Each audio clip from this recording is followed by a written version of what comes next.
ከአብ የተላከ በመስቀል ላይ የሞተ ከሞት የተነሳ በአብ ዘንድ የተቀመጠ ለኛ የሚማልድ ተመልሶ የሚመጣ የሚወስደን ኢየሱስ ክርስቶስ ነው። ክብር ለእግዚአብሔር ይሁን። አማላጅ ክብር ለእግዚአብሔር ይሁን። ሁላችንም ቆመን እንጸልይ። መጽሐፈ ኢያሱ ምዕራፍ 1 ከቁጥር 1 እስከ ቁጥር 9 ያለውን እናነባለን። ከጸሎት በፊት ሁላችሁም መጽሐፍ ቅዱሳችሁን ወይም አፓችሁን እንድትከፍቱ ጋብዛችኋለሁ። መጽሐፈ ኢያሱ ምዕራፍ 1 ከቁጥር 1 እስከ 9 ያለው። ክብር ለእግዚአብሔር ይሁን።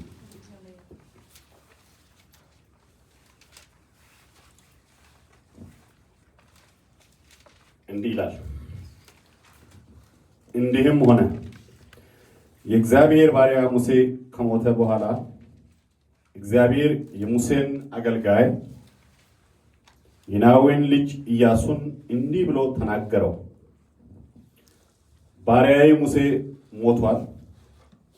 አሁንም አንተና ይህ ሕዝብ ሁሉ ተነስታችሁ ለእስራኤል ልጆች ወደሚሰጣቸው ምድር ይህን ዮርዳኖስን ተሻገሩ። ለሙሴ እንደነገሩት የእግራችሁ ጫማ የሚረግጥበትን ቦታ ሁሉ ለእናንተ ሰጥቻለሁ።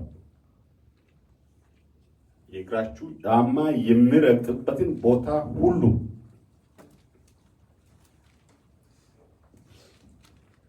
ከምድረ በዳ ከዚህ ከሊባኖስ ጀምሮ እስከ ታላቁ ወንዝ እስከ ኤፍራጥስ ድረስ የኬጣውያንን ምድር ሁሉ እስከ ፀሐይ መግቢያ እስከ ታላቁ ባህር ድረስ ዳርቻችሁ ይሆናል። በሕይወት ዕድሜ ሁሉ ማንም አይቋቋምህም። ከሙሴ ጋር እንደሆኑ እንዲሁ ከእናንተ ጋር ይሆናለሁ። አልጥልህም፣ አልተወህም። ለአባቶቻችሁ እሰጣለሁ ብዬ የማልሁላችሁ ምድር ለዚህ ሕዝብ ታወርሳለህና ጽና፣ አይዞህ። ነገር ግን ጽና፣ እጅግ በርታ። ባሪያዬ ሙሴ ያዘዘኝን ሕግ ሁሉ ጠብቅ፣ አድርገው። በምትሄድበት ሁሉ እንዲከናወንልህ ወደ ቀኝም ወደ ግራም አትበል። የዚህ ሕግ መጽሐፍ ከአፌ አይለይ፣ ነገር ግን የተጻፈበትን ሁሉ ትጠብቅና ታደርግ ዘንድ በቀንም በሌሊትም አስበው። የዛን ጊዜም መንገዲ ይቃናልሃል ይከናወንልሃልም። በምትሄድበት ሁሉ አምላኪ እግዚአብሔር ካንተ ጋር ነውና ጽና፣ አይዞህ፣ አትፍራ፣ አትደንግጥ ብዬ አላዘዙህምን? ይላል። ክብር ለእግዚአብሔር ይሁን። ዛሬ ለእናንተ መልእክት አለኝ። ዛሬ ለአንቺ መልእክት አለኝ። እግዚአብሔር እንዲህ ይላል፣ ጽኑ፣ ጽኑ ይላል እግዚአብሔር። ወደ ቀኝም ወደ ግራም ዘንበል አትበሉ። ክብር ለእግዚአብሔር ይሁን። እግዚአብሔር አምላካችንና አባታችን እናመሰግንሃለን። ጌታ ሆይ አሁን አንተን ለመስማት ተሰብስበናል። የሚሰማኝ ግን በእርጋታ ይቀመጣል፣ ከመከራም ስጋት ያርፋል ተብሎ ተጽፏልና አንተን መስማት እንደሚያሳርፍ፣ አንተን መስማት እንደሚያረጋጋ፣ አንተን መስማት እግዚአብሔር አምላኬና አባቴ ሆይ በሰላም እንደሚያኖር፣ ከስጋት ነፃ እንደሚያደርግ፣ አንተን በመስማት ብቻ መጽናት እንደሚቻል እግዚአብሔር አምላኬና አባቴ ሆይ ዛሬ አስተምረኝ። እኔና ወንድሞቼ ዛሬም እንደገና መጽናት እንፈልጋለንና አጽነን። ካንተ ጋር ነንና ማንን እንፈራለን? ካንተ ጋር ተስማምተናልና ማን ያሰገናል?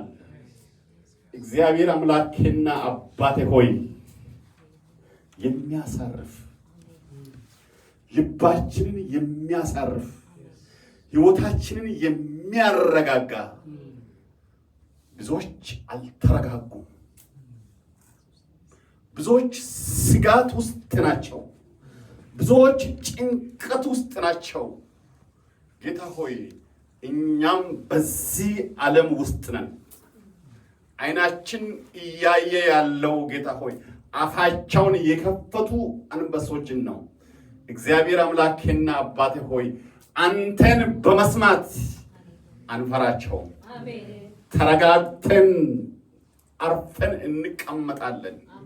ምክንያቱም እናውቃለን አንተ ስለኛ የምትዋጋ አምላክ ስለሆንክ። ጌታ ሆይ አንተ በባህር ላይ እየሄድክ የምነሳው የባህር ሞገድ መፍራት አንችልምና ማየት ያለብን አንተን ነው። እግዚአብሔር አምላካችንና አባታችን ሆይ በመንፈስ ቅዱስ በመካከላችን ተመላለስ። አሜን። ቃልን ስጠን፣ እናርፋለን። ከኛ ጋር አሁን በጌታ በኢየሱስ ስም አሜን አሜን። እግዚአብሔር ይባርካችሁ። እንቀመጣለን።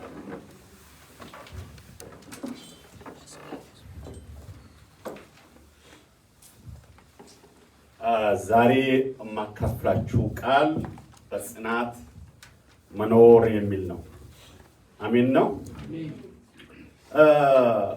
ቅድም ወንድሜ ሳሚ የተናገረውን ነገር እኔም ብደግም ይሻለኛል። ባለፈው ሳምንት በተለይም ካለፈው ቅዳሜ ጀምሮ እሁድ፣ ሰኞ የነበረው ሁኔታ በጣም በሚገርማችሁ ሁኔታ የሚያሰጋ ነበር።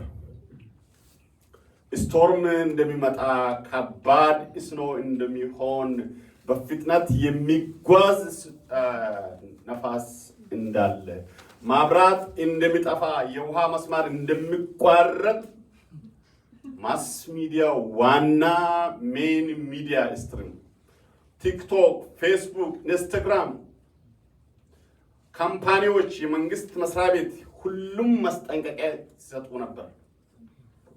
ሁላቸውም አልተሳሳቱም፣ ትክክል ነበር። እና የምንሰማው ነገር የሚያስጨንቅ፣ የሚያስፈራ፣ የሚያሰጋ ይመስል ነበር። ክብር ለእግዚአብሔር ይሁን።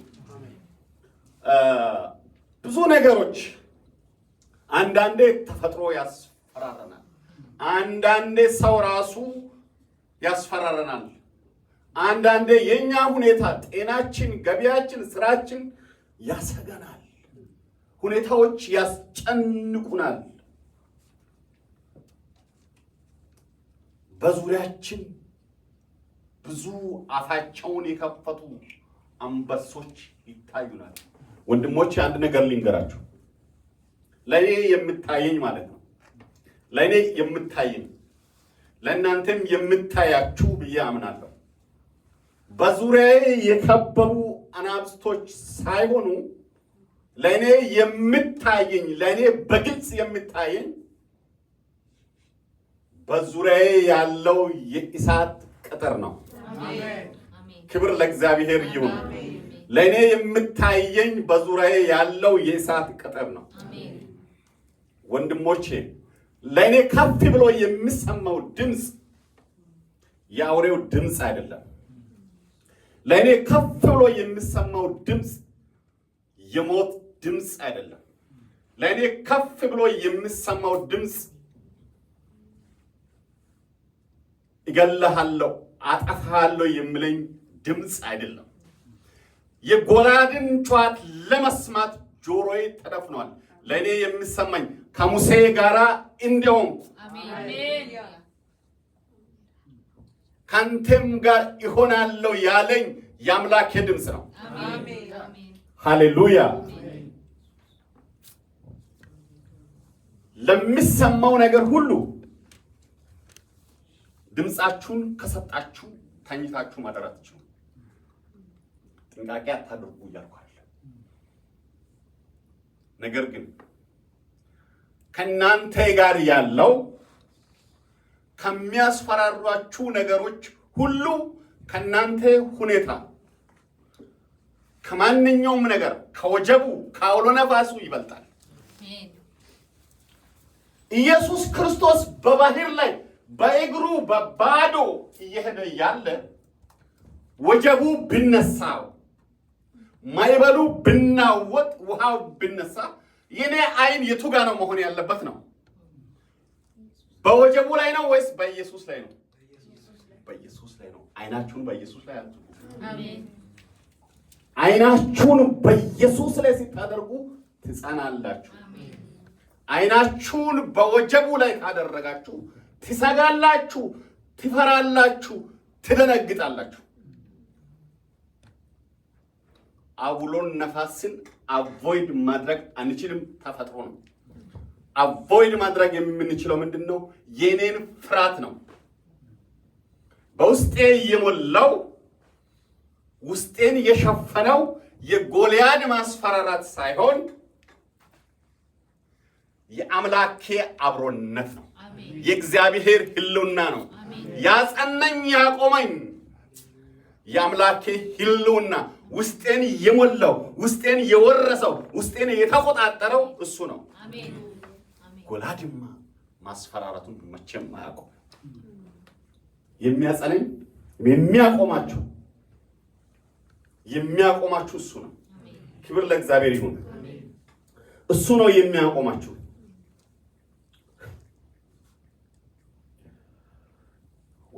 ወንድሞቼ ከጎልያድ ሰይፍ ይልቅ ጎልያድ የያዘው ሰይፍ ቀላል ሰይፍ አይደለም፣ መቁረጥ የሚችል ነው። we can't deny the fact እውነታውን መካድ አንችልም። የጎልያድ ሰይፍ በእርግጠኝነትም የተሳለ ሰይፍ ነው። በእርግጠኝነትም የብረት ሰይፍ ነው፣ መግደል የሚችል ነው። እኔ ልንገራችሁ ከጎልያድ ሰይፍ ይልቅ በእናንተ ኮሮጆ ውስጥ በኪሳችሁ ያለችው ማንም ያላያት ማንም ግምት ያልሰጣት ትንሿ ጠጠር ታሪክ ትቀይራለች። አሜን። ታሪክን ለእንዴና ለመጨረሻ ትቀይራለች። አሜን። ክብር ለእግዚአብሔር ይሁን። አሜን። ሃሌሉያ። ከእግዚአብሔር ጋር ጠጠር መያዝ ከኢየሱስ ጋር ተስማምቶ ከእግዚአብሔር ጋር ተስማምቶ ጠጠር መያዝ ያለ እግዚአብሔር በስጋ ተማምኖ በሰው ብዛት ተማምኖ በስልጣን ተማምኖ በገንዘብ ተማምኖ ሰይፍ ከመያዝ ይበልጣል። መተማመኛችን ማን ነው? እግዚአብሔር ነው። መተማመኛሽ እግዚአብሔር ነው። መተማመኛ እግዚአብሔር ነው። ክብር ለእግዚአብሔር ይሁን። ደስ ያለው እልል ይበል። ሃሌሉያ። በጣም የገረመኝ ነገር በጣም የደነቀኝ ነገር ማለት ነው እግዚአብሔር ለአብርሃም ርስት እንደሚሰጥ አብርሃምን የአገር ባለቤት ለማድረግ ቃል ከገባበት ጀምሮ ኢያሱ ሙሴ ከሞተ በኋላ ከተሾመበት ጊዜ ድረስ ያለው 680 ወይም 700 ዓመታት ናቸው። ከዚህ ሁሉ ቆይታ በኋላ ከዚህ ሁሉ መዘግየት በኋላ ከዚህ ሁሉ መጠበቅ በኋላ አንድ ትንቢት ለዛው እግዚአብሔር ራሱ በሰው አይደለም ትንቢቱ የመጣው አብርሃም እግዚአብሔር እንዲህ ይላል የሚል ሶስተኛ ወገን አይደለም ያመጣው እግዚአብሔር ራሱ ተገልጦ ፊት ለፊት እኔ ነኝ ምድርን የፈጠርኩት እኔ ነኝ ሰማይን የፈጠርኩት እኔ ነኝ ኮከብትን የተከልኩት እኔ ነኝ አምላክ ባለመብት እኔ ነኝ ብሎ ራሱ ተገልጦ አገር ሰጥሃለሁ ከናንን አወርሳሃለሁ ብሎ ከተናገረው ጊዜ ጀምሮ 600 እስከ 700 ዓመት ቆይቶ እግዚአብሔር ለኢያሱ ተገልጦ ምን እንዳላቸው ታውቃለህ? ምን እንዳለው? ይሄ ሁሉ መከራ አልፎ 400 ዓመታት በባርነት ተገዝተው ተጨቁነው 40 ዓመታትን በእግር ተጉዘው ተጎሳቁለው የሚጠፋው ጠፍቶ የሚሞተው ሞቶ መጨረሻ ላይ የዮርዳኖስን ወንዝ አጠገብ ደርሰው እንደዚህ ካናንን እያዩ አክሮስ ዘ ሪቨር ካናን ነው። እግዚአብሔር አዲስ ሐሳብ ይዞ መጣ። ኢያሱ እግራችሁ ጫማ የሚረግጥበትን ሁሉ ምን አደርጋለሁ? አወርሳችኋለሁ። ወንድሞቼ ወገኖቼ፣ አንድ ነገር ልንገራችሁ። መውረስ ትፈልጋላችሁ? የምትወርሱበትን ቦታ ሁሉ በእግራችሁ መርገጥ አለባችሁ። ክብር ለእግዚአብሔር ይሁን። ምን እያለን ነው እግዚአብሔር? ከህልማችን ጋር ለመገናኘት ከቃል ኪዳናችን ጋር ለመገናኘት እግዚአብሔር የገባልንን ተስፋ ለመጨበጥ ራእያችን እውን እንዲሆን ቆመን በመጠበቅ ወደ ኋላ በመሄድ በመተከዝ የሚሆን ነገር የለም። ሰው ምንድነው ማድረግ ያለብን? እግዚአብሔር የገባልንን ነገር ለመጨበጥ ዮርዳኖስን መድፈር ያስፈልጋል። እግዚአብሔር የገባልንን ለመውረስ የገባልንን ቃል ኪዳን ለመውረስ ኢያሪኮን መዞር ወንድሞቼ ግድ ነው። ኬጣውያንን አቡሳውያንን መዋጋት ግድ ነው። የተገባልን ቃል የተገባልንን ራእይ የተገባልንን ርስት መውረስ የምንችለው ስንጸና ብቻ ነው። አሜን። ስንጸና ብቻ ነው። ስንተጋ ብቻ ነው። በጽናት ስንቆም ብቻ ነው።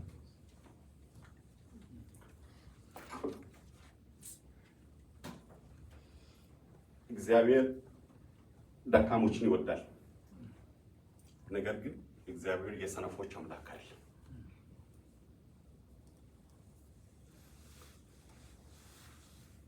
እግዚአብሔር ሰው ጽኑ እንዲሆን ነው እግዚአብሔር ጥሪ። ጽኑ እንድንሆን የእግዚአብሔር አዋጅ ነው። ጽኑ እንድንሆን የእግዚአብሔር ትእዛዝ ነው። የእግዚአብሔር ሰው ፈሪ፣ የእግዚአብሔር ሰው ደካማ፣ የእግዚአብሔር ሰው ተስፋ የቆረጠ መሄድ የማይችል መሻገር የማይችል የተገታ ሊሆን አይችልም። የእግዚአብሔር ሰው መንፈሳዊ ሰው፣ መንፈሳዊ ሴት፣ መንፈሳዊ አገልጋይ፣ መንፈሳዊ መሪ ብርቱ፣ ጽኑ፣ ተዋጊ ነው። ጽኑ መሆን፣ ጽኑ ሴት፣ ጽኑ መሪ፣ ጽኑ ባል፣ ጽኑ ሚስት፣ ጽኑ ወንድም፣ አገልጋይ ነው የምንሆነው። ያለ ጽናት አንድም በመጽሐፍ ቅዱስ ከዘፍጥረት እስከ ራዕይ ታላላቅ አባቶች፣ ታላላቅ ነቢያት፣ ታላላቅ ሐዋርያት ከጴጥሮስ እስከ ጢሞቴዎስ አንድም ሰነፍ አታገኙ። አንድም አልጋ ባልጋ በሆነ ህይወት ያለፉትን አታገኙ። ሁሉም ያለፉት በጽናት ነው። ክብር ለእግዚአብሔር ይሁን። ክብር ለእግዚአብሔር ይሁን። እኔ የሚገርመኝ እግዚአብሔር ኢያሱን ጽና ሲለኝ በጣም ነው የገረመኝ። ኢያሱን ጽና አንድ ጊዜ አይደለም እኮ አይዞ በርታ እጅግ ጽና። ማንን ነው እግዚአብሔር እንደዛ እያለ ያለው? በጣም የሚገርም ልንገራችሁ። ማን ነው ይሄ ሰውየው? ማን ነው ይሄ እንደዛ እየተባለ ያለው? እግዚአብሔር ደግሞ ደጋግሞ መልሶ መላልሶ ጽና እያለ ያለው ሰውዬ ማን ነው? ኢያሱ 40 ዓመት በሙሉ በረሃን ሲያቋርጥ የሙሴ የቅርብ ረዳቱ ነው። በፍጹም ቅንነት፣ በፍጹም ቁርጠኝነት በፍጹም ታማኝነት ሙሴን ያገለገለ ሰው ነው። ሙሴ ተራራ ሲወጣ አብሮት የወጣ ነው። ሙሴ ተራራ ሲወርድ አብሮት የወረደ ነው። ሙሴ ሲያዝን አብሮ ያዘነ ነው። ሙሴ ሲደሰት አብሮ የተደሰተ ነው። አብሮ መከራ የተቀበለ ፍጹም ቅን የሆነ የሙሴ አገልጋይ ነው። የማን አገልጋይ ነው? የሙሴ አገልጋይ ነው። ሙሴ የእግዚአብሔርን ሕግና ጽላቱን ለመቀበል ወደ ተራራ በወጣ ጊዜ ይዞት የወጣው አሮንን ነው፣ ኢቱን ማርያምን ነው፣ የእስራኤል ሽማግሌዎችን አይደለም። 40 ቀን ተራራ ላይ ወጥቶ ከእግዚአብሔር ጋር ለመገናኘት ሙሴ ባሄደ ጊዜ ከሙሴ ጋር አብሮ ወደ ተራራ ላይ የወጣው እግዚአብሔር በዳመና ሲገለጥ የእግዚአብሔርን ክብር በዓይኑ ያየው በጆሮ የሰማው ኢያሱ ነው። ክብር ለእግዚአብሔር ይሁን። ኢያሱ እግዚአብሔር በሚገለጥበት ቦታ የሚታመን ሰው ነው። ኖዋን ማንም አፕሮች አያደርግም። እግዚአብሔርና ሙሴ በሚነጋገሩበት ጊዜ ማንም እስራኤላዊ አርዮን ይሁን የአሮን ወንድሞች፣ የአሮን ልጆች፣ ማርያም፣ ሽማግሌዎቹ አፕሮች ማድረግ አይችሉም። ኦንሊ ወደዛ ክብር ተጣልቶ ወደ ዳመናው ሳይገባ እዚህ ሆኖ የሚሰማው ማን ነው? ኢያሱ። ሌላ ልንገራችሁ። እግዚአብሔር በምድር ላይ ከሙሴ ጋር ይነጋገር ነበር። ጀስት እኛና ፓስተር ወይ እናንተ በስብሰባ ወር በአካል እንደምንነጋገር ሙሴ ከእግዚአብሔር ጋር ሰው ከባልንጀራው ጋር እንደምንነጋገር ይነጋገር ነበር። ይሄ የቱ ጋር ነው የሚሆነው? በመገናኛ ድንኳን ነው። እግዚአብሔር ሲመጣ እዛ ሲገኝ የመገናኛ ድንኳኑ በር በዳመና ይዘጋል። ዳመና ይዘጋዋል። ከዳመናው ፊት ለፊት በጣም ርቀው እግዚአብሔር ከሚገኝበት በጣም እጅግ ርቀው የእስራኤል ልጆች ዳመና ሲመጣ ሙሴና እግዚአብሔር እየተነጋገሩ ስለሆነ ምን ይሆናሉ? ይሰግዳሉ። እነሱ ይሰግዳሉ።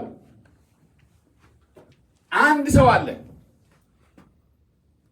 ሰው አለ በመገናኛ ድንኳኑ ማይጠፋ 24 ሰዓት መገናኛ ድንኳኑን የሚጠብቅ ሙሴ ወጥቶ ወደ ቤቱ ወደ ሰፈሩ ሲሄድ ከዛ መገናኛ ድንኳን የማይጠፋ ሰው አለ። ማን ነው እሱ? ኢያሱ ታማኝ አገልጋይ፣ በሙሴ ዘንድ የሚታመን፣ በእግዚአብሔር ዘንድ የሚታመን፣ ምስጢር የሚያይ፣ ክብር የሚሰማ ኢያሱ እንደዛ ነው። ወንድሞቼ ኢያሱ እንደዛ ነው ሰው። ሌላስ የሚገርም ልንገራችሁ።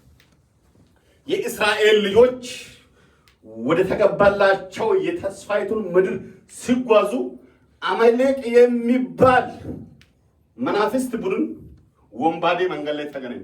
አትገቡም የሚል ተቃዋሚ ከመሬት ተነስቶ ሌላ ሕዝብ ሁሉ እያሳለፋቸው አማሌቅ የሚባል ለዛም ወንድሞች ናቸው፣ የኢሱ ልጆች ቤተሰቦች ናቸው። አታልፉም ብለው አትገቧትም ብሎ መንገድ ላይ ደፈጣ ጠምቀው መቷቸው። እስራኤል ልጆች በራሳቸው አቅም፣ በራሳቸው መሳሪያ፣ በራሳቸው ልምድ አማሌቅን የመዋጋት አቅም የላቸው። በነገራችን ላይ እስራኤል በታሪኩ በራሱ ጊዜ ተዋግቶ አሸንፎ አያውቅም። በፍጹም እስራኤል በራሱ አቅም አሸንፎ አያውቅም። እስራኤል ማሸነፍ ካለበት እስራኤልን on the behalf of Israel እግዚአብሔር መዋጋት አለበት። ከዛ ሙሴ ምን አለ? ሙሴ አዋጅ ነግሮ ጥሪ አቅርቦ ኑ እንዋጋ አይደለም ያለው። እኔ ወደ ተራራ እወጣለሁ፣ የእግዚአብሔርን በትር ይዤ ተራራ ወጥቼ ወደ እግዚአብሔር እለምናለሁ፣ እማጸናለሁ፣ እማለዳለሁ፣ እጆቼን ወደ እግዚአብሔር አነሳለሁ። አንተ ግን አሜሌቅን ተዋጋ። ሙሴ እጁን ሲያነሳ በትሩን ሲያነሳ ኢያሱ ይዋጋል። ሄይ ወንድሞቼ እግዚአብሔር አሜሌቅን የመታው ኢያሱን መሳሪያ አድርጎ ነው። ኢያሱ የእግዚአብሔር ታንክ ነበር። እግዚአብሔር ኢያሱን እንደ መሳሪያ አድርጎ ተጠቅሞ አሜሌቅን ደመሰሰ። እሺ ይህን ሰው ነው እግዚአብሔር ጽና እያለ ያለው። ሌላ ልንገራችሁ፣ ማንም የማይሰማውን ምስጢር፣ ማንም ያልሰማውን ምስጢር ሙሴና ኢያሱ እግዚአብሔር ብቻ የሚያውቁት ምስጢር አለ። ኦንሊ እግዚአብሔርና ሙሴ የሚያውቁት ወደፊት የሚፈጠር የሚከሰት ምስጢር አለ። ይህ ምስጢር ምንድነው? እግዚአብሔር አንድ ነገር አስቧል። የአሜሌቅን ዘር የአሜሌቅን ቅሬት ከምድር ገጽ ሙሉ በሙሉ ሊያጠፋቸው ወስኗል። አሜሌቅን ቅሬታውን ከምድር አጠፋለሁ አለ። ይሄንን ግን ምን ታደርጋለህ? በመጽሐፍ ትጽፋለህ። ለኢያሱ ግን ምን ታደርጋለህ? በጆሮው ትነግራለህ። ታማኝ ስትሆኝ፣ ለእግዚአብሔር ታማኝ ስትሆን፣ በእግዚአብሔር ቃል ስር ሰደህ ስትኖር፣ በጸጋው ስትደገፍ፣ እግዚአብሔርን በቅንነት በታማኝነት ስታገለግል፣ እግዚአብሔር ምስጢሩን ለማንም ያልነገረውን በራእይ ይሁን በትንቢት ላንተ ይነግራል። ክብር ለእግዚአብሔር ይሁን። ወንድሞቼ ስትጸኑ፣ በቃሉ ስትኖሩ የእግዚአብሔር ምስጢር ትሰማላችሁ። ነገ የሚሆነውን፣ ከ10 ዓመት በኋላ የሚሆነውን፣ ኔክስት ይር የሚሆነውን፣ የሚጠፉትን የሚለሙትን ትሰማላችሁ፣ ታያላችሁ። ለኢያሱ ግን ንገር። አይገርምም? ለኢያሱ ግን ምን አድርግ? ንገር። አትደብቅ አላለም። ለኢያሱ ግን በጆሮው ንገር፣ ሌላ ሰው እንዳይሰማ። አሮን ምናምን ማራ ለኢያሱ ብቻ። ከዛስ ኢያሱ ገራሚ ነው። ሌላ ተልእኮ ተሰጠው። ከነዓንን እንዲሳልሉ ሙሴ 12 ሰዎችን ከሁሉም የእስራኤል ነገድ ሰብስቦ የስላላ ዴሌጌሽን ቡድን ወደ ከነዓን ይልካል። አስሮቹ ሰዎች እውነተኛ ሪፖርት ነው ያቀረቡት። ምን ብለው? ሰዎቹ የሚያስፈሩ ናቸው፣ ግብዴ ናቸው፣ ረጃጅም ናቸው፣ በህይወት እያለን ሊውጡን የሚችሉ ናቸው። ስለዚህ እነዚህን ሰዎች ተዋግተን አናሸንፍም። ይሄ ትክክለኛ ሪፖርት አይደለም። ፋክት ይሄ ነው እኮ ፋክቱ። ችግሩ ግን ስህተቱ የቱ ጋር ነው መሰላችሁ? እነሱ ያዩት የሰዎችን ፊዚካል ነው። ፊዚካል አፒራንስ ብቻ አይተው እነዚህን ሰዎች መዋጋት አንችልም አሉ። ሙሴና ካሌብ፣ ኢያሱና ካሌብ ግን ያዩት የሰዎችን መንፈሳዊ ሁኔታ ነው። ስፒሪቹዋሊ ምን ይመስላል የሚለውን ነው ያዩት። ኢያሱ ስለ ፊዚካል ጉዳይ አይጨነቅም። ይሄ ሰው ከእግዚአብሔር ጋር ነው አይደለም፣ ጥላው የተገፈፈ ነው አይደለም፣ መንፈሱ የእግዚአብሔር መንፈስ አለበት የለበትም፣ ኢነር ሳይድ የውስጥ ማንነቱ ምን ይመስላል የሚለው ነው ኢያሱ የሚያየው። መንፈሳዊ ስትሆኑ ወጀቡ ላይ አይደለም ትኩረታችሁ። ይሄ ወጀብ፣ ይሄ አውሎ ነፋስ፣ ይሄ ሄቪስ ነው፣ ከእግዚአብሔር ቁጥጥር ውጪ ነው፣ ውጪ አይደለም የምትለው ነው የምታዩት። ከእግዚአብሔር ጋር ስትሆኑ የሚያስፈራችሁ ጉዳዮች ላይ በመንፈሳዊ አይን ነው የምታዩት። በስጋ አይን የምታዩ ከሆነ ሮንግ ኮንክሉዥን፣ ሮንግ ሪፖርት ነው የምታቀርቡት፣ ወይም ሮንግ የሆነ የተሳሳተ ውሳኔ ነው የምትወስኑት። ነገሮችን የማንደር ሰው፣ የሰፈራችሁ ሰው፣ ዘመዶቻችሁ፣ የከተማው ነዋሪ በሚያየው አይነት ይሁ በጅምላ ማሰብ የለም። ክርስቲያን ስትሆን በጅምላ እንደ ማስ ሚዲያ፣ እንደ ፌስቡክ፣ እንደ ቲክቶክ አይደለም የምታስበው። ነገሮችን የምናይበት መነጽር መንፈሳዊ ነው። ኢያሱ ነገሮችን የሚያየው በእግዚአብሔር አይን ነው። ኢያሱ ያየው ከፋርዖን እጅ በእግዚአብሔር ኃያል እጅ ተላቀናል። ቀይ ባህርን እንደ ግድግዳ ቆሞ ተሻግረናል። ከአለት ውሃ ወጥቶ ጠጥተናል። ከሰማይ ማና ወርዶ በልተናል። እነዚህን ሰዎች ማሸነፍ አይከብደንም ማለት ኢያሱ እግዚአብሔርን ያውቃል። እውቀታችን፣ አንደርስታንዲንጋችን፣ ሰዎችን፣ ሁኔታዎችን አንደርስታንድ የምናደርገው በአምላክ እውቀት ነው። 10 ሰዎች የእግዚአብሔር እውቀት የላቸውም፣ ረስተዋል። አብረው ነበረ እኮ የተሻገሩት፣ አብረው ነበረ ከግብፅ የወጡት፣ አብረው ነበረ ከአለት የፈለቀውን ውሃ የጠጡት፣ አብረው ነበር ከሰማይ ማና ወርዶ የበሉት። ችግሩ ምንድን ነው? ረሱት። ኢያሱ አይረሳም። ኢያሱ አይረሳም ነው። እናሸንፋቸዋለን። ሃሌሉያ። ይሄን ሰው ነው እንግዲህ ይሄን ሰው ይሄ ሁሉ አስተዋጽኦ ያለው ሰው ይሄን ሁሉ ተልኮ የተወጣውን ሰው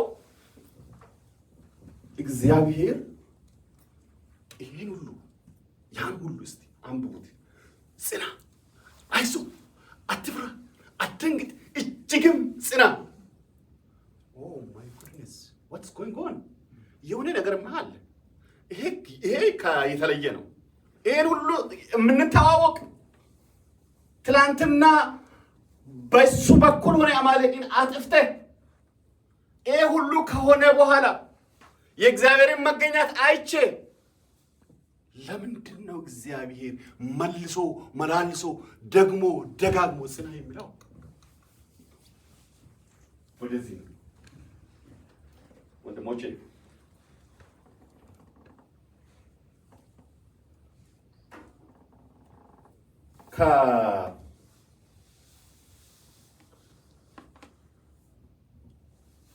በ40 ዓመት ታሪክ በ40 ዓመት ልምድ በሙሴ አገልጋይነት ኤክስፒሪየንስ ከዮርዳኖስን መሻገር አይቻልም። በድሮ ጸሎት፣ በአምና ጸሎት የዘንድሮን እስኖ ማለፍ አይቻልም።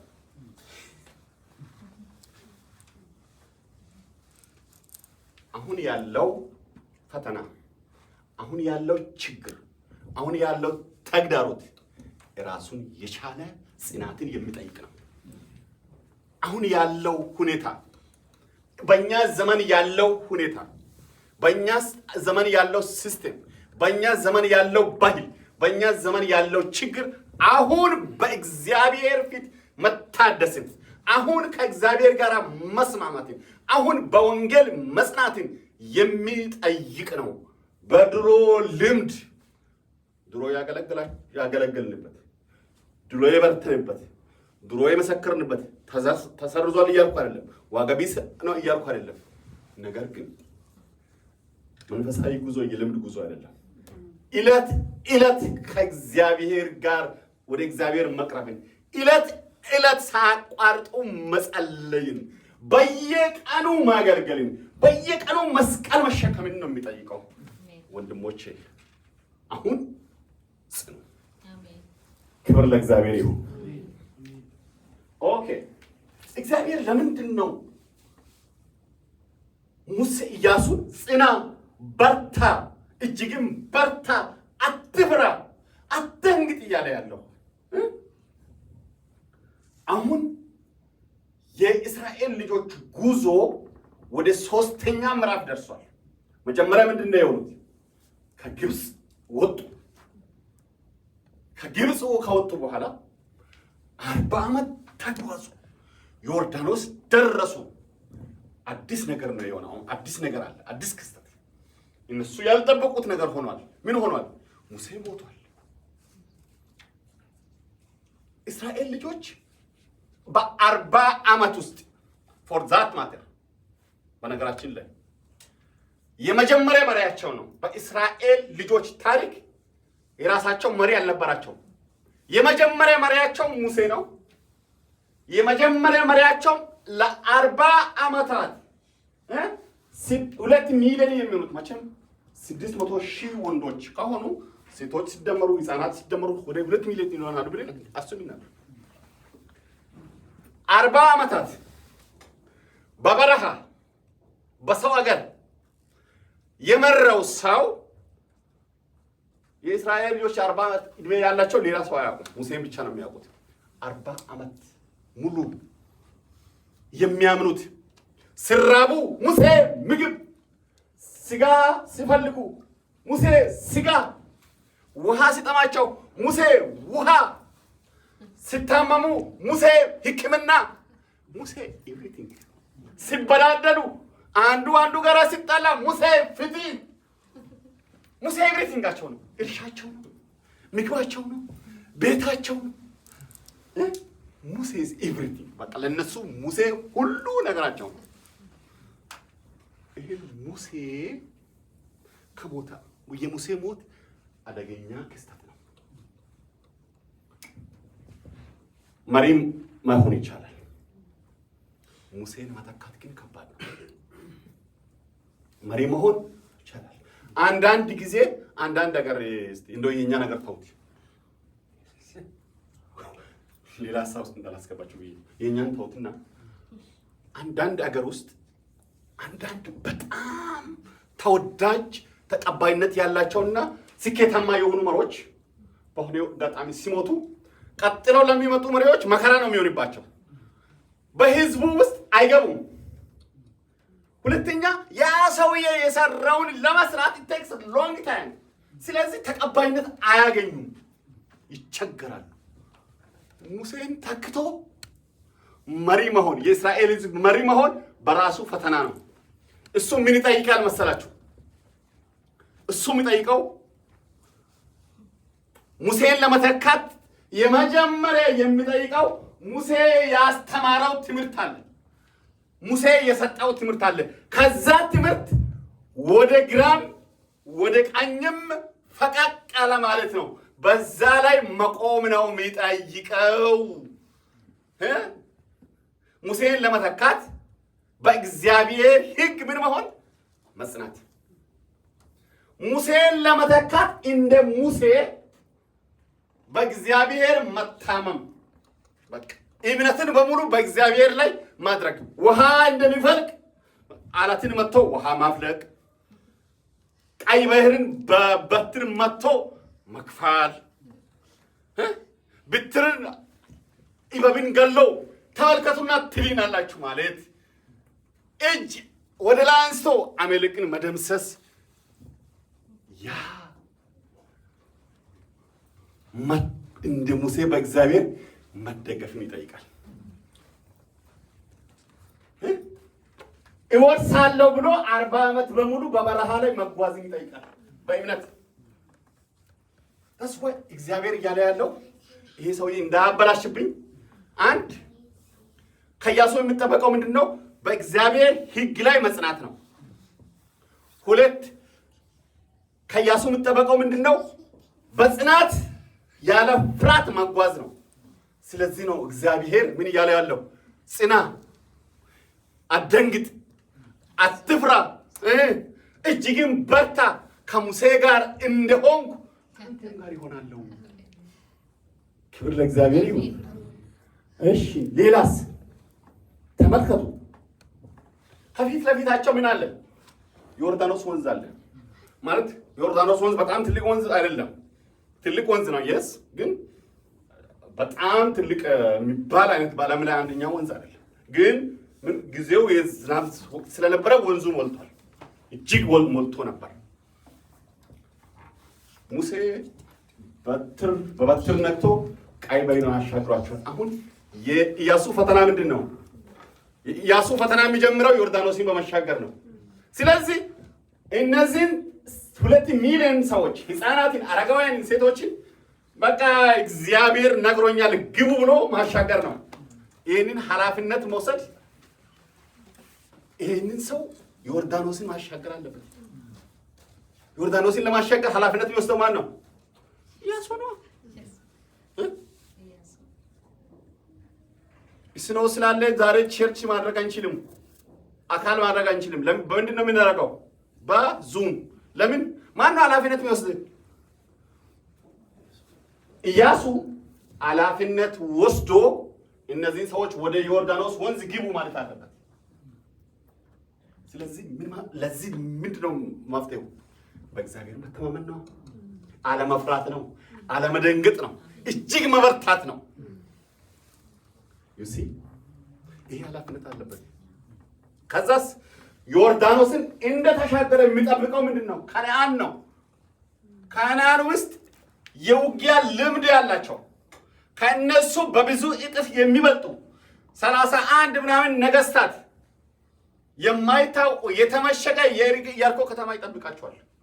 ይሄንን ተዋግቶ ለማሸነፍ ምን መሆን አለበት? መጽናት አለበት። ኢያሪኮን በዙረት ለመጣል መጽናት አለበት። ይህን ሁሉ ሰው ማስተዳደር ጽናትን ይጠይቃል። ለዚህ ሁሉ ሰው መሬት ማከፋፈል አለበት። ይህን ሰው ማስተዳደር አለበት። ፍትህ መስጣት አለበት። ከዛ ሌላ ደግሞ አለ። ይህን ሰው ከሌላ ጥንቆላ፣ ከሌላ ባህል፣ ከአሕዛብ ጋር እንዳይቀላቀሉ መጠበቅ አለበት። ይህ ሁሉ በኢያሱ ጫንቃ ላይ የወደቀ ስለሆነ እግዚአብሔር ይሄን ስለሚያውቅ ከፊት ለፊቱ ያለው ፈተና ቀላል እንደሆነ እግዚአብሔር ያውቃል። እግዚአብሔር ፈተናችንን ያውቃል እኮ ፈተናችንን ያውቀዋል።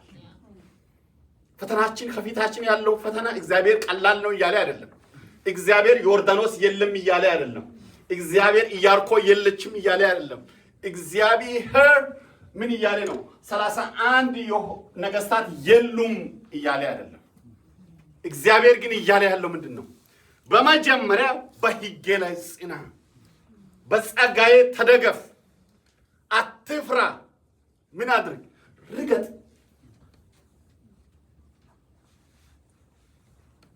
የእስራኤል ድንበር የተከለለው በዩናይትድ ኔሽን አይደለም።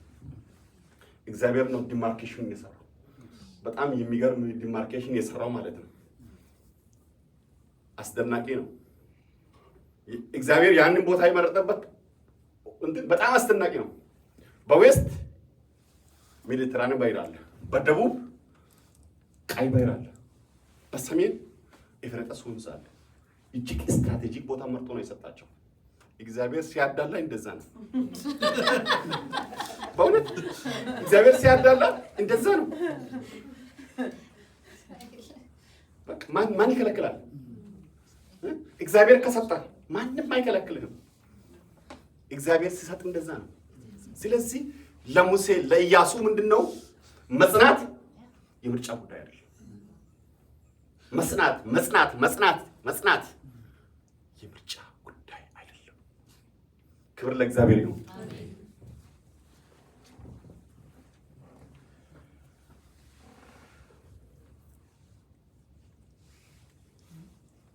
ወንድሞቼ አንድ ዋናው ከዚህ የምንወስደው ነገር ምንድነው? በልምድ ጉዞ ከዚህ በፊት 20 ዓመት በፊት አገልግሎት አሁን ያለውን ችግር ማለፍ አንችልም። በታሪክ አንተማመንም። ከዮርዳኖስ ማዶ ያለው የራሱን የቻለ ችግር ነው። የራሱን የቻለ ውስብስብ ችግር ነው። የራሱን የቻለ ጥበብ የሚጠይቅ ነው። የራሱን የቻለ እውቀት የሚጠይቅ ነው።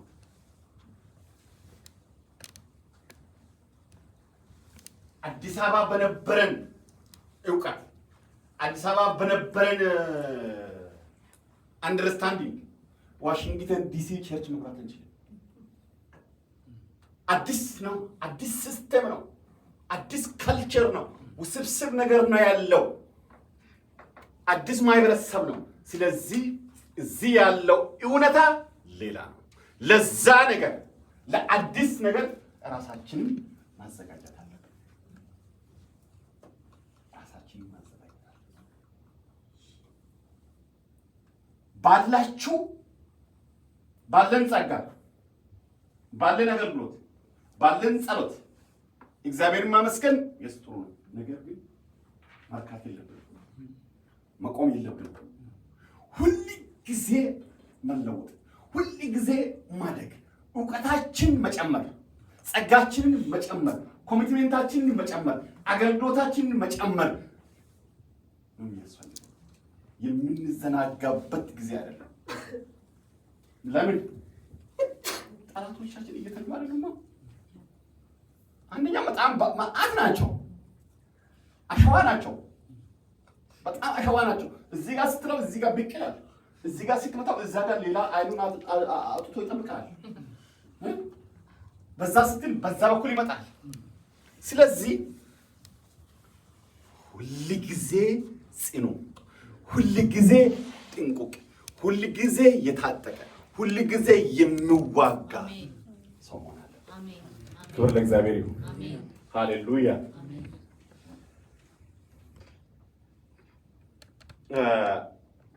አማኞች ለድክመት ሳይሆን ለጽናት፣ ለድንጋጤ ሳይሆን ለድፍረት፣ ለሐዘን ሳይሆን ለደስታ፣ ለፍርሃት ሳይሆን ለጀግንነት ነው የተጠራው። አም ቴሊንግ ዩ ክርስቲያን ነኝ፣ አገልጋይ ነኝ። ማንኛውንም ነገር መፍራት፣ በማንኛውም ነገር መደንገጥ አያስፈልግም። ከችግር የጸደች ከተማ መቼም አናገኝም። እንደዚህ አይነት ትምህርት የሚያስተምሯችሁ ሰዎችን ሴት ነው። በችግር ውስጥ ነው የምናልፈው፣ በችግር ውስጥ ነው የምናልፈው። ስለዚህ ከኛ የሚጠበቀው ምንድን ነው? እንድንጸና የእግዚአብሔር ጥሪ ነው። እንድንጸና የእግዚአብሔር ፈቃድ ነው። እንድንዋጋ የእግዚአብሔር ፈቃድ ነው። ነገር ግን የእኛን ውጊያ የእኛን ጽናት ልዩ የሚያደርገው ምንድን ነው? እግዚአብሔር ከኛ ጋር ነው። ከሙሴ ጋር እንደነበረ ዛሬም ከኛ ጋር ነው። ከኢያሱ ጋር እንደነበረ ዛሬም ከኛ ጋር ነው። የምትዋጉት ብቻችን አይደለንም። ክብር ለእግዚአብሔር ይሁን እና ጽናትና መሪነት፣ ጽናትና አገልጋይነት፣ ጽናትና አማኝነት፣ ጽናትና ቃል ኪዳን፣ ጽናትና መውረስ መሻገር፣ ጽናትና ድል አድራጊነት፣ ጽናትና የድል አክሊል የሚነጣጠሉ አይደሉም። ያለ ጽናት ሹመት የለም። ያለ ጽናት አክሊል የለም። ያለ ጽናት ሽልማት የለም። ስንጸና ነው። መጽናትን ነው የሚጠይቀው። ለመጽናት ደግሞ የተለየ ተአምር የምናደርገው ወይ ጡንቻችን ወይ ሰይፋችን ሳይሆን በእግዚአብሔር ጸጋ መደገፍ ነው። ራሳችንን ለእግዚአብሔር ሰሚት ማድረግ ነው። ራሳችንን ለእግዚአብሔር አሳልፈን መስጣት ነው። መገዛት ነው። ማስገዛት ነው። ስለዚህ ከጽናት የተለየ መንፈሳዊ ህይወት የለም። ከጽናት የተለየ የክርስትና ህይወት የለም። በዙሪያችን ያሉ የከበቡን ነገሮች ሁሉ የሚያጸኑን አይደሉም። ኢንክሉዲንግ የኛ ኢንትረስት ማለት ነው። ኢንክሉዲንግ የኛ ኢንትረስት ሌሎች ፈተናዎችን ልታለው ነው። የኛ ፍላጎት ራሱ ወይም የስጋ ፍላጎቶቻችን ማለት ነው። ኔሴሰርሊ ኤክስትራ የደስታ ፍላጎቶች ኢንክሉዲንግ ቢል ማለት ነው። የኛ ፍላጎቶች እንድንጸና የሚፈቅዱ አይደሉም። እንድንበረታ የሚፈቅዱ አይደሉም። እንድናገለግል የሚፈቅዱ አይደሉም። እንድንበረከክ የሚፈቅዱ አይደሉም። እንድንጸልይ የሚፈቅዱ አይደሉም። ቸርች በጊዜ እንድንመጣ የሚፈቅዱ አይደሉም። አሸንፈን ነው የምንመጣው። አልሸነፍም ያለውን ማቅረብ ነው። ክብር ለእግዚአብሔር ይሁን። ሃሌሉያ።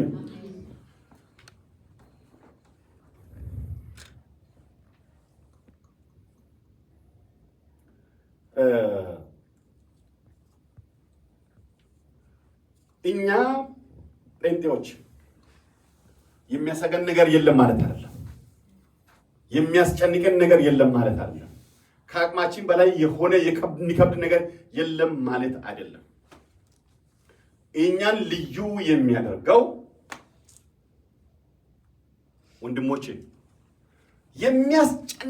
ከሚያስጨንቃችሁ ነገር ጋር ከሚከብዳችሁ ነገር ጋር ከሚያሰጋችሁን ነገር ያንን የሚያሰጋችሁን ነገር የሚያስፈራችሁን ነገር እሱን ታቅፋችሁ እሱን እየተንከባከባችሁ አትኑሩ።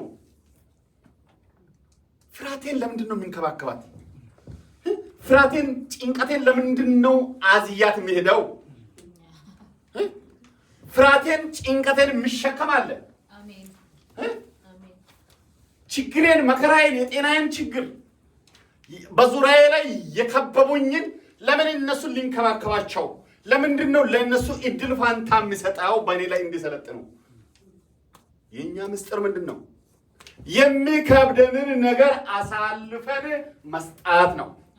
በቃ ይኸው አንተ ውሰድ፣ እኔ አልችልም፣ አንተ ተሸከም፣ እኔ አላቅም፣ እኔ አልችልም፣ አንተ ተሸከም፣ ስለ እኔ አንተ ተዋጋ፣ ስለ እኔ አንተ ተከራከር፣ ጠበቃዬ አንተ ሁን፣ ዶክተሬ አንተ ሁን፣ መግቢያዬ አንተ ሁን፣ በሬ አንተ ሁን፣ አንተ ስለ እኔ ቆም። That's it. Why should I live with my fear? Why should I keep my challenges with me? የራሴን ችግር ተሸክሜ አልዞርም። አደርሳለሁ። አድርሱ። እዛ ወስዳችሁ አራግፉ። ክብር ለእግዚአብሔር ይሁን። You will be free. ታሸንፋላችሁ። ሃሌሉያ።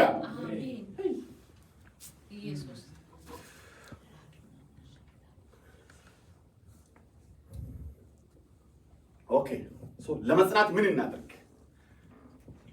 እሷን ጨርሼ አቆማለሁ። እንዴት ሆነን እንጽና ነው አሁን ጥያቄው። እንዴት ሆነን እንጽና? እንዴት ሆኜ ነው መጽናት የምችለው? እኔ የሚንገዳገድ ሰው ነኝ። እኔ እምባዬን አልችልም። ቶሎ እምባ ነው የሚወርድብኝ። እኔ ሆዴ ቦግ ነው የሚለው። ልፍስፍስ ነኝ። እኔ መጽናት የምችለው እንዴት ነው? ሌላ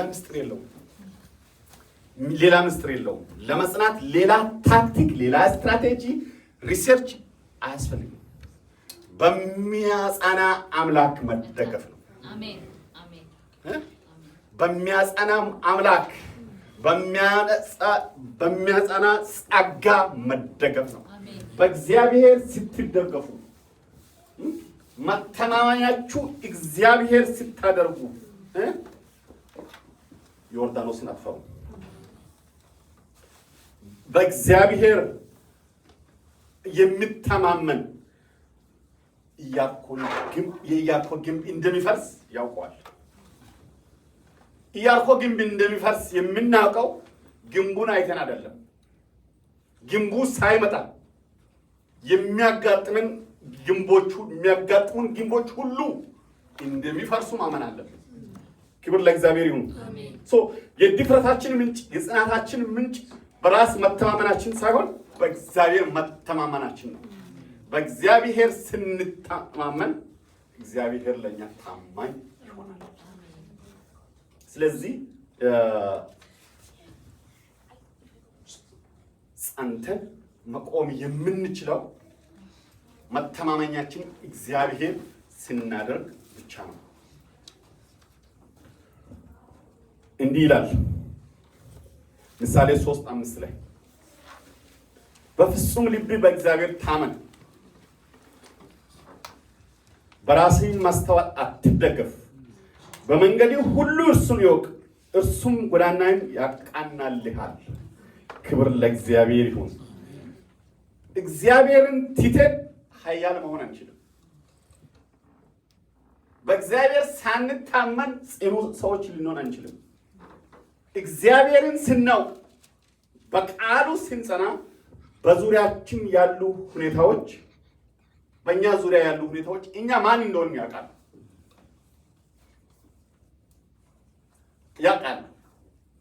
በዙሪያችን ያሉ ጠላቶቻችን እኛ ከማን ጋር እንደሆንን ያውቃል። ደሙ በመቃናችን ተቀብቷል። የእስራኤል ልጆች እንዲድኑ እንዲተርፉ ደም የተቀባው በመቃናችን ነው። የኛ በእኛ ላይ ግን በግንባራችን ላይ ተቀባው። ክብር ለእግዚአብሔር ይሁን። ኦኬ ሌላው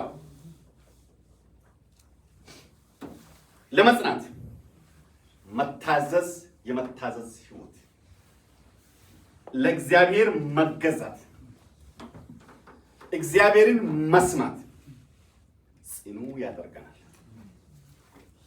ስንታዘዝ እግዚአብሔርን ምን እያደረግን ነው? እያከበርን ነው። ስንታዘዝ ምን እያደረግን ነው? ራሳችንን እያዋረድን ነው። ስለዚህ ታዛዦች ከሆንን አንወድቅም፣ አንሰበርም። አመፀኞች ናቸው የሚሰበሩት። በነገራችን ላይ አመፀኞች፣ ወንጀለኞች ሁልጊዜ ፈሪ ናቸው። አመፀኞች ፈሪ ናቸው። የሚታዘዙ ለእግዚአብሔር የሚገዙ ሰዎች ደፋሮች ናቸው፣ ጽኖች ናቸው። ለምንድን ነው? ከእግዚአብሔር ጋር ሰላም ፈጥረዋል። መተማመኛቸውን እግዚአብሔርን አድርገዋልና አይፈሩም፣ ጽኑ ናቸው። መጽናት የምንችለው ስንታዘዝ። ዮሐንስ ወንጌል ምዕራፍ 14:15 ላይ ምንድን ነው የሚለው? ብትወዱኝ ትእዛዜን ጠብቁ፣ እኔም አብን እለምናለሁ ለዘላለም ከእናንተ ጋር እንድኖር ሌላ አጽናኝ እሰጣችኋለሁ። የሚታዘዙ ለእግዚአብሔር የሚገዙ እግዚአብሔርን የሚሰሙ አጽናኝ ያገኛል። የሚያጽናና ሌላ ኃይል ያገኛል። በታዘዙ የሚታዘዙ ለእግዚአብሔር የሚገዙት ኃይል ያገኛሉ። ያ ኃይል ምን ይሰጣቸዋል? በመታዘዛቸው ምክንያት፣ በማወቃቸው ምክንያት፣ በመስማማታቸው ምክንያት፣ እሺ በማለታቸው ምክንያት፣ ትሁት በመሆናቸው፣ ዝቅ በማለታቸው የሚያገኙት ያ ኃይል መንፈስ ቅዱስ ምን ይሰጣቸዋል? ኃይልን ይሰጣቸዋል፣ ያጸናቸዋል፣ ፍርሃትን ከውስጣቸው ያስወግዳል፣ ድፍረት ይሰጣቸዋል። ያ ኃይል በጨለማ ብርሃን ይሆንላቸዋል፣ በድቅድቅ ጨለማ ብርሃን ይሆንላቸዋል። ያ ኃይል ይመክራቸዋል፣ ያ ኃይል ይወቅሳቸዋል፣ ያ ኃይል ያቆማቸዋል። ክብር ለእግዚአብሔር ይሁን። ስትታዘዙ ኃይልን ታገኛለህ። አመፀኞች ግን ይሰበራሉ።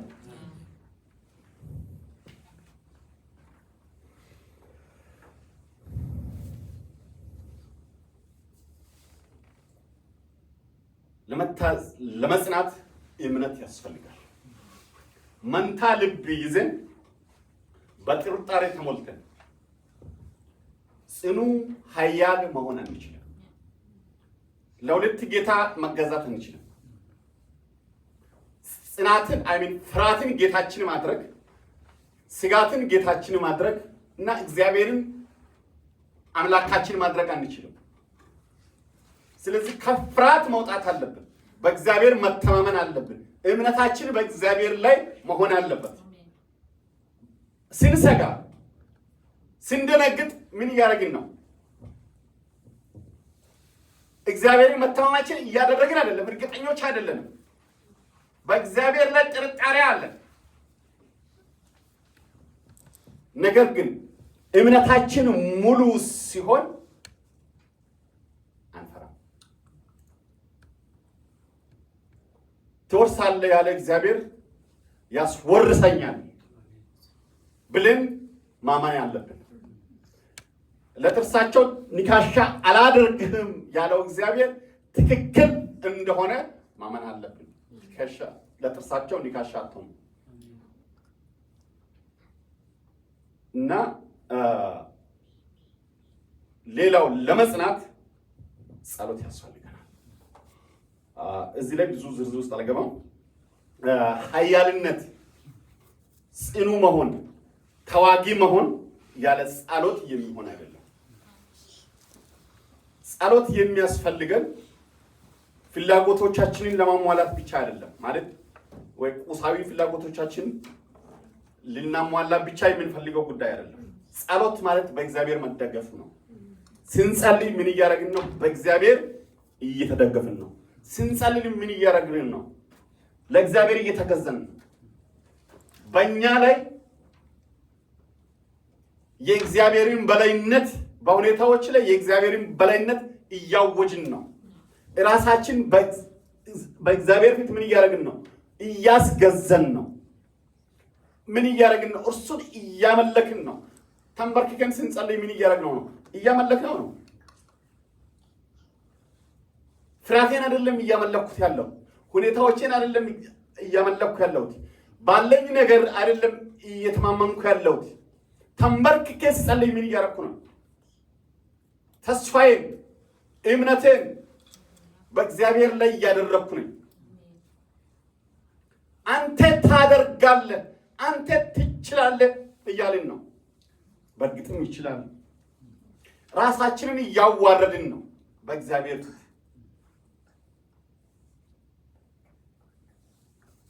በጸለይን ቁጥር ምን እናደርጋለን? ኃይል እናገኛለን። ጸሎት ኃይለኞች ያደርገናል። ጸሎት ከኛ ውስጥ ፍርሃት እንዲወጣ ያደርጋል። የሚጸልይ ሰው አይፈራም። የሚጸልይ ሰው አይሰጋም።